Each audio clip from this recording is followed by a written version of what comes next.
주말을 뜨겁게 달군 알래스카 단판. 미국의 트럼프 대통령과 러시아의 푸틴 대통령이 만났습니다. 아주 거창하게 만났죠. 알래스카에서 6년 만에. 그러나 별 소득은 없었다고 합니다. 두 사람 발언 들어보시죠. I would say a couple of big ones. So there's no deal until there's a deal. And I'll, of course, call up President Zelensky and tell him about today's meeting. Безусловно, должна быть обеспечена и безопасность Украины. Хочется надеяться, что достигнутое нами понимание позволит приблизиться к той цели и откроет дорогу к миру на Украине. Next time in Moscow. Oh, that's an interesting one. Huh? 자, 합의 전까지는 노딜이다고 얘기하는 트럼프 대통령.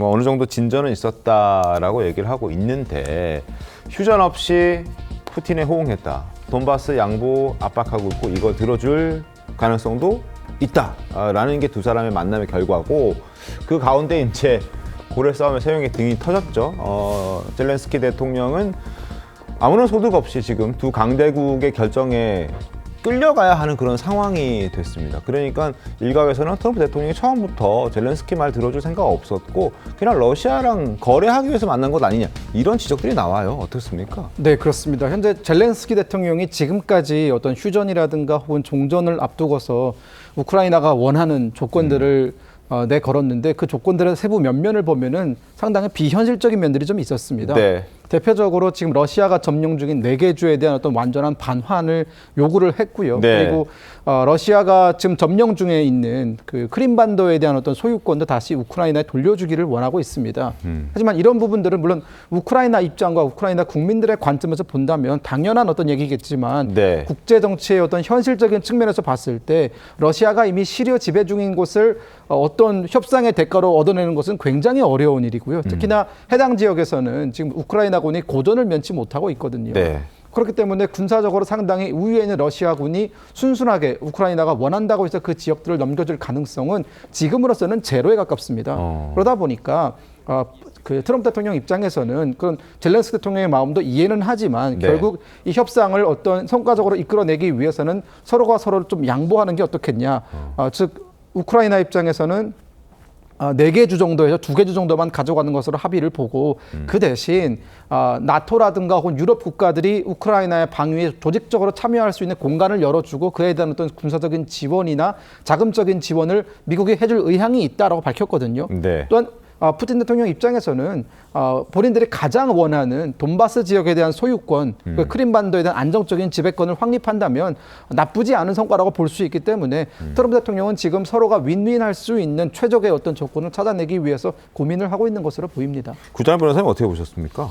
이게 강대국들끼리 그냥 우크라이나에 대해서도 이렇게 결정해버릴 수가 있는 거구나. 이게 무슨 제2의 얄타회담 같은 느낌이. 그런 지적들이 있더라고요. 그렇죠. 저는 사실 이게 현실 세계에서 가능한가. 우크라이나가 이렇게 약소국이었나? 이런 생각까지도 들었거든요. 자기 자신을 지킬 수 있는 능력을 상실해버리면은 국제사회에서 이렇게 돼버리는 거구나. 그래서 우리나라 입장에서도 수치스러우나마 평화를 원한다. 이런 얘기 함부로 꺼내서는 안 된다. 우리가 우리를 지킬 수 있는 힘이 필요하구나.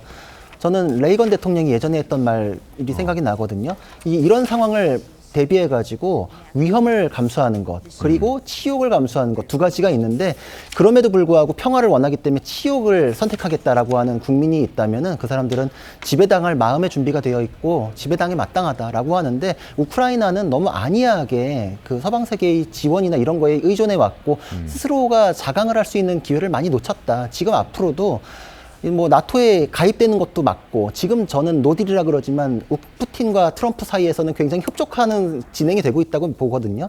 앞으로 우크라이나도 러시아와 미국이 서로 결정하는 거에 의해서 좌지우지될 상황이 앞으로 지속될 수 있다. 우크라이나에서는 굉장히 사면초가다 이런 생각을 하게 됐습니다. 이제 이런 것을 우리가 볼 수 있는 장면이 있습니다. 트럼프 대통령 과거 프랑스 대통령 만났을 때 멍들게 하는 것 기억하시죠? 악수해가지고 멍들었잖아요. 마크롱 대통령이.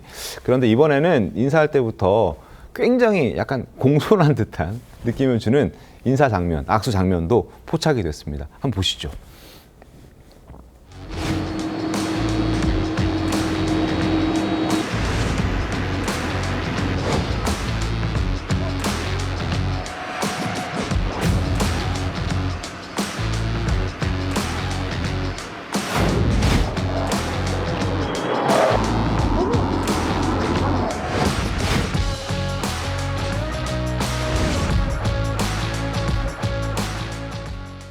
자, 손을 잡아서 찐 누르는 게 아니라 자신의 손바닥을 보여주면서 상대방이 내 손을 이렇게 잡을 수 있게끔 만들어주는 저 모습도 우리가 아는 트럼프의 모습보다는 좀 생소합니다. 어떻습니까, 김민석 기자님? 저는 트럼프 대통령의 어떤 이번 방문, 이번 만남을 보면서 상당히 여유 있는 모습을 좀 볼 수 있었습니다.